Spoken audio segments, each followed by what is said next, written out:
The living present. In the beginning, God, He was there when time began. His Spirit lighted up the place He'd chosen for the man.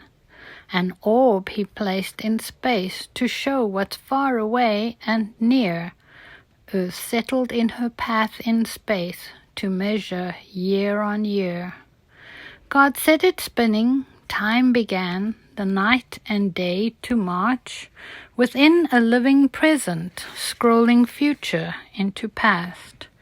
God called the light day, the dark He called the night.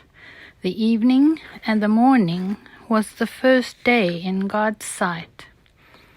A firmament contained it all to hold the mass in space, pulled waters all together, and in heaven fix its place. Day 2, God spoke, the waters gathered, and then land we see. Dry earth stood fast as mighty plains beside the moving seas. And then God dressed it in a dew with grass and herbs and nature. Within the fruit and seeds hid life to grow into the future. The herb and grass and trees would bloom and grow just where they stood. The evening and the morning of day 3, God said, "It's good." The night was deep and dark as earth turned slowly from the day. God set lights in the heavens, it was so to light the way. The stars encrust the heavens' night till sun's rays do appear. He spoke, and it stood fast. His breath made everything appear. The moon ruled night with promises, reflecting light from day. The sun rode high above the earth to warm the verdant plains. Day bloomed victorious, wonder grew. God's life to earth was lent. And the evening and the morning of the 4th day now was spent. God looked upon His handiwork, stillness from beauty born, from heaven to enfold the man He had in mind to form. God looked upon the sea and said, "Bring forth abundantly the moving creatures that have life to swim the deep blue seas." God sprinkled through the heavens different birds to fly above, to liven up the firmament and sing of His wondrous love. Be fruitful both and multiply to fill the sea and the sky. God said, "It's good," and blessed His work.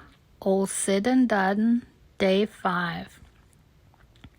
And then God let the earth bring forth live beasts and creatures fine, cattle and creeping things to bear young after their own kind. God said, "It's good. Now let us make a man to look like me, to care for the creatures and the fowl and fish, for joy to see." So God created man to spread His love throughout the world. Majestic man, to care and plan and carry on God's word. From dust God formed this man and breathed into him breath of life, a conscious soul awakened who could choose to do what's right. God walked and talked with His new man, gave everything a name, so each could show their thoughts with words to indicate the same. Man's wonder grew as he saw seeds of life encased in nature, and creatures who as two could bear new life into the future. He looked at his tomorrows and saw no one at his side. God closed man's eyes to sleep and took a rib from out his side.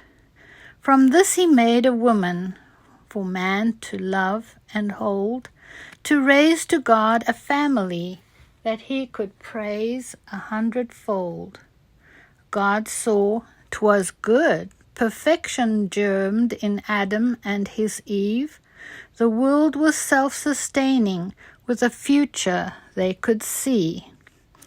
God placed 2 trees in Eden, man's loyalty to read, in their choice to be obedient, and show their thoughts indeed.